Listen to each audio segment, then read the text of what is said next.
Going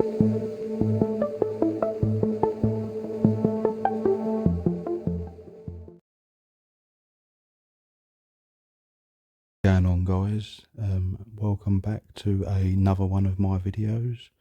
This will be a gold farming video for the new update that will be hitting in November time, and it's update 40, and they've done a considerable nerf to the jewellery crafting to make gold, because the chromium grains and platings are going to be in line with the other crafting materials, so you can still make money, but there's going to be a massive loss to farming for jewellery grains, and I certainly won't be bothering, because there is something that you can still devote your time to and will make much more gold. So if we just go to the guild stores, and if we go to jewellery, if we go back to 1 second, yeah, if we go to materials and jewellery crafting,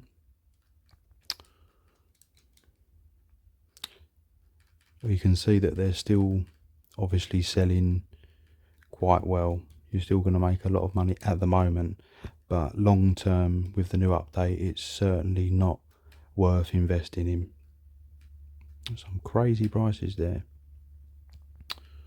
but yeah, this is all going to take a significant nerf.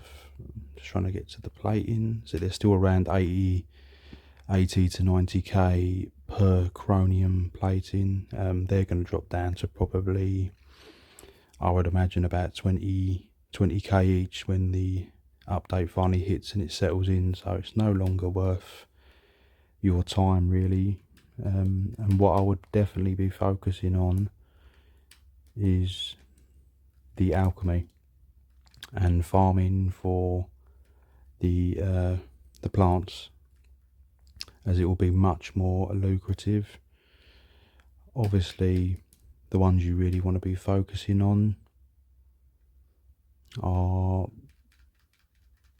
the columbine, which are always nearly 50k a stack, and bug loss and the cornflower. So you want to be going farming for stacks of these. This is, I think, the only crafting line that hasn't been nerfed. So if we look at all the crafting lines just quickly, so the blacksmithing, I think the tempering alloy are around 9k. The wax is probably around 6 or 7k. Cooters are about 5 to 6k. Like I said, the plating is going to go down to 10 or 20k. Provisioning, the woodworking, again, the rossing, they seem to be cheap, around 4k. But obviously the alchemy mats are still going for a lot more. So I mean, obviously I'm on Xbox EU, I don't know what it would be like for PC and that, but I would have thought it would be similar, because obviously the jewellery crafting nerf will be across all platforms. So I would definitely devote your time, if you wish to make gold as quickly as possible, rather than farming alloys. You're far better off farming for alchemy mats. So the columbine, bug loss and the cornflower. So obviously the way to do that, I have done a video on it previously. The best place is the Cold Harbour, the Hollow City, and just going around, obviously with all your CPs enabled, so you get maximum stuff, and just running around here for an hour or two, and that will make you, you'll probably get like a stack of 50 to 100. So over the course of a few days you can easily make 400k. And like I said, they haven't nerfed the mats of alchemy, so you're still going to make a lot of money. They're always sought after, because everyone always wants to buy the alchemy mats for the potion making and the poison making, so they're always going to be in high demand. Also, you could farm in Craglawn, obviously, as you can get the crux chance of a drop. But if you just want raw, maximum possible alchemy materials, you're best to farm in the Hollow City. So that's what I'll be doing in update 40, because obviously you're going to be making, if you want to make gold by farming materials, don't bother with the other ones. It's just not worth it. The return value, I mean, you still make gold, but the return will be much poorer. You know, you're far better off farming the alchemy bits, because they're always highly sought after.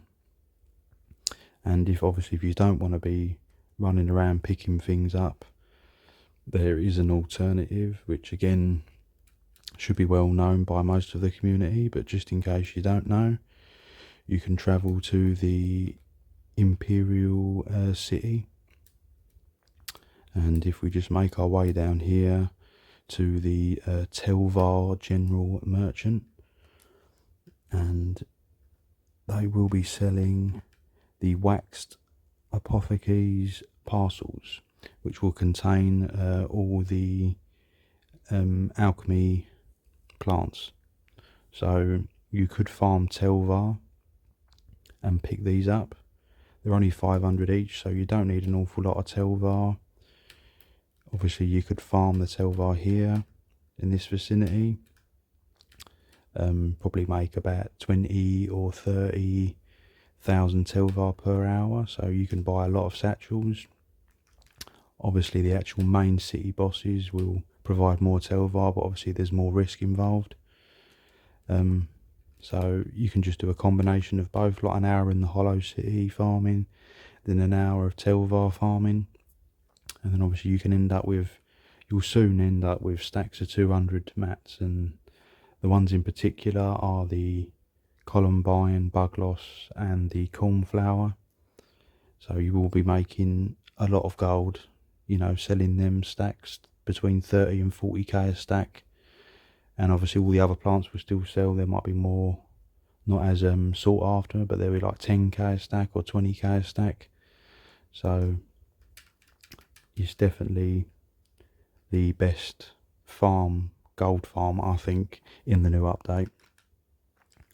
I'm almost out of Columbine and Cornflower, but obviously, yeah, they're all going to sell. People always want alchemy mats, sorry.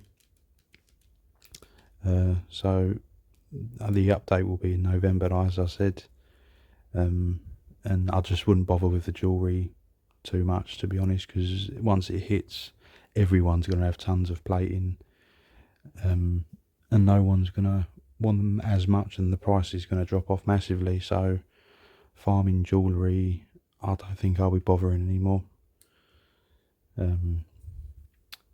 So if you like the video, please drop me a comment and give us a subscribe if you enjoy the content. I will be doing more videos.